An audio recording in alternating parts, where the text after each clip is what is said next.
మార్పు రావాలి, కేసీఆర్ పోవాలనే నినాదంతో ముందుకు పోయిన. ఇవాళ పరిస్థితి చూస్తుంటే మార్పు రావాలి, రేవంత్ రెడ్డి పోవాలనే నినాదం వస్తుందని చెప్పంటారు. పరిస్థితి ఆనాటికి నన్ను మార్పు చూడండి అంటారు మీరు.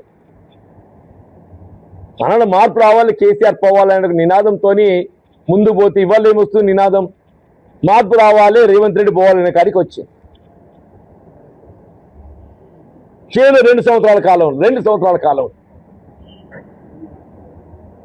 మన ఎన్నికలు చేసినటువంటి వాగ్దానాలు నెరవేర్చులో ఏదైతుందో, మన ప్రజల ఆకాంక్షల మేరకు ఏదైతుందో నెరవేర్చలేకపోతున్నాం. కాబట్టి ఇంకో this is one of the example అని చెప్పంటున్నాను నేను. రేవంత్ రెడ్డి గారి నిర్లక్ష్య పాలనకు ఇదొక అద్దం పడుతుందని చెప్పంటున్నాను. రేవంత్ రెడ్డి గారి నిర్లక్ష్య పాలనకు సంక్షేమ కార్యక్రమాల అమలు, ఆనాడు మార్పు రావాలి, కేసీఆర్ పోవాలనే నినాదంతో ముందు పోతే ఇవాళ ఏమొస్తుంది నినాదం? మార్పు రావాలి, రేవంత్ రెడ్డి పోవాలనే కాడికి వచ్చింది. కేవలం 2 సంవత్సరాల కాలం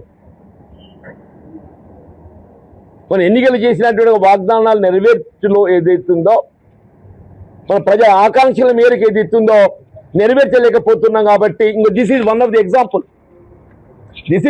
ఎగ్జాంపుల్ అని చెప్పంటున్నాను నేను. రేవంత్ రెడ్డి గారి నిర్లక్ష్య పాలనకు ఇదొక అద్దం పడుతుందని చెప్పంటున్నాను. రేవంత్ రెడ్డి గారి నిర్లక్ష్య పాలనకు సంక్షేమ కార్యక్రమాల అమలు,